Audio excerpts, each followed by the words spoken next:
Now, 3 simmering scandals, now boiling over.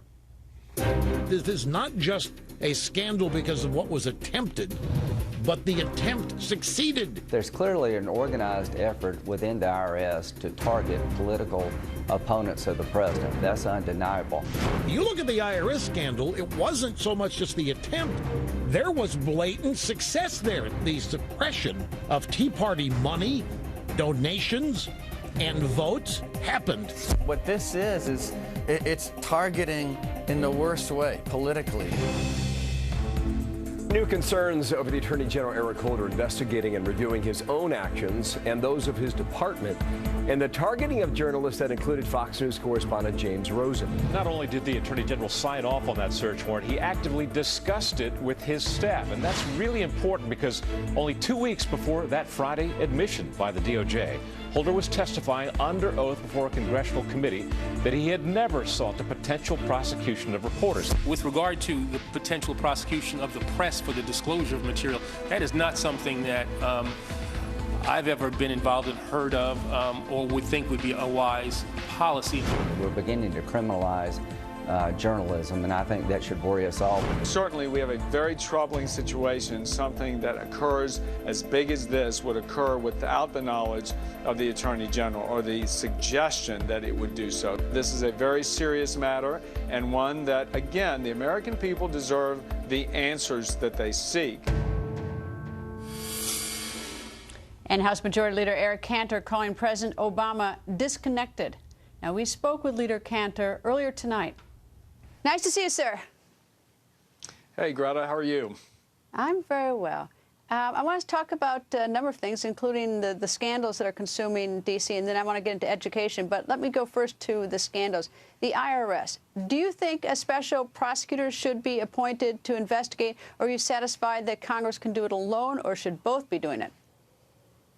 Well, I mean, obviously, you know, the situation with the IRS is very, very troubling. I don't care what party you're affiliated with in America.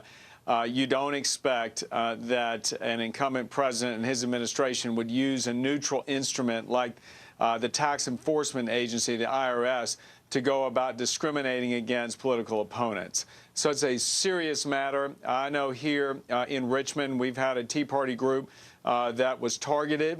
You know, I've been in touch with them since the minute they realized that that was the case. And we've got to get to the bottom of this. And I'm very proud of our committee chairmen and their members, both on the Ways and Means Committee, Chairman Camp, as well as Chairman Issa and the Oversight Committee, in the work that they're doing. And we will get to the bottom of this. And it is about producing the answers, about what the American people deserve. And that is from the people who have conducted these investigations. Why did they do it? Who gave them the orders to do so? When did everyone know? When did the White House know? And then in that way, we can make sure it does not happen again. Just from the first thing you said, I'm curious, are you actually connecting the president to this scandal? Well, I don't know what he knew and when he knew it. So he's got to come forward and lead on this. You know, he has given the impression that somehow he's disconnected with what's going on at the IRS, just like he is now saying he was disconnected with what's going on in Benghazi. He's disconnected with what's going on in the DOJ as far as its investigation of the National Security Leak. It seems that he is disconnected with the leadership and lost focus in terms of what he should be doing as far as leading the country. So we've got to get to the bottom of this, and I do think the president's going to have to come forward and give the American people the answers that they deserve. He's already said that he didn't find out about it until about May 10th when he read about it in the news. Number one, do you believe him on that? And number two, are you saying that that's simply not doing the job? First of all, I just think we can let the facts speak for themselves, and that's why the work that our committees are doing, and Chairman Camp and Issa and their members on those committees are doing, is so important. They're conducting the investigations in a way that are fact-based, without assuming anything, but knowing full well that the American people have a right to feel violated when you have the tax enforcement agency exacting punishment, discriminating against certain groups of people. We just don't do that in America. But I'm trying to understand, do you believe the president when he says he didn't learn about May 10th any of the IRS behavior?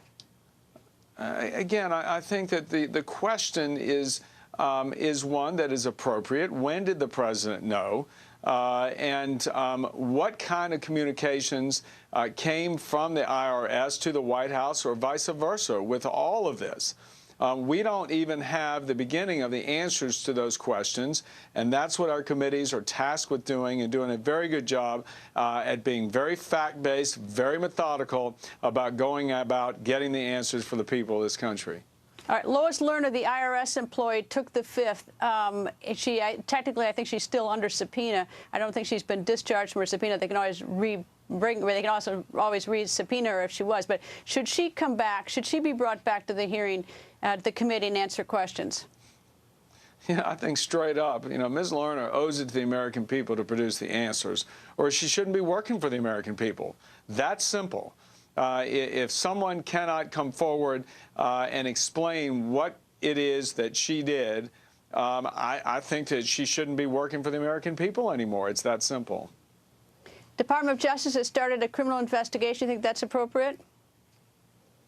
Well, look, national security is something, Greta, that all of us know is a priority. It's a constitutional imperative for the federal government to ensure, and that has to be dealt with. On the other hand, I know that we very much are a country that values the freedom of the press. In fact, the press are the watchdogs as far as government activity is concerned, to make sure that we as people can hold our government accountable.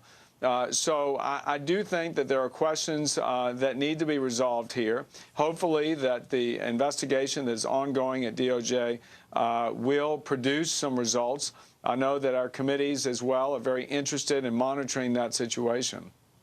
Well, there's one question sort of brewing out there, is whether or not the Attorney General misled the House Judiciary Committee when he denied, he said the potential prosecution of the press for the disclosure material is not something he was involved in or knew about. Now, it seemed he might have been asked about the Associated Press and might not have been including the subpoena of James Rosen. I'm not exactly certain what he meant, but do you have any reason to believe that the Attorney General of the United States was misleading Congress? Again, without imputing any of that intent right now, certainly we have a very troubling situation. Something that occurs as big as this would occur without the knowledge of the Attorney General or the suggestion that it would do so. So, again, I think the facts are going to be able to speak for themselves. This is a very serious matter, and one that, again, the American people deserve the answers that they seek. And I would just say, Greta, once again, we have an administration that's lost focus on governing, and that is very problematic going forward on all of these issues. The Chairman Issa has sent now a subpoena to the Department of Justice asking for, it gives a deadline of Friday, June 7th. It's actually sent to Secretary of State John Kerry to provide documents and communication of 10 personnel, including Cheryl Mills, Counselor and Chief of Staff to former Secretary of State Hillary Clinton, Victoria Nuland, who is a nominee for a new job, other people, William Burns, and, of course, Beth Jones, Acting Assistant Secretary for Near Eastern Affairs. He wants all these documents. Do you agree with him that the documents should be forthcoming by the 7th of June, and has the State Department been dragging its feet? Well, no question that there is some dragging of the feet going on here, and the American people have a right to know what exactly happened that night when Benghazi burned, and we need to find the answers as to who knew what when, and what happened as far as the message that came after that from the administration. And we will have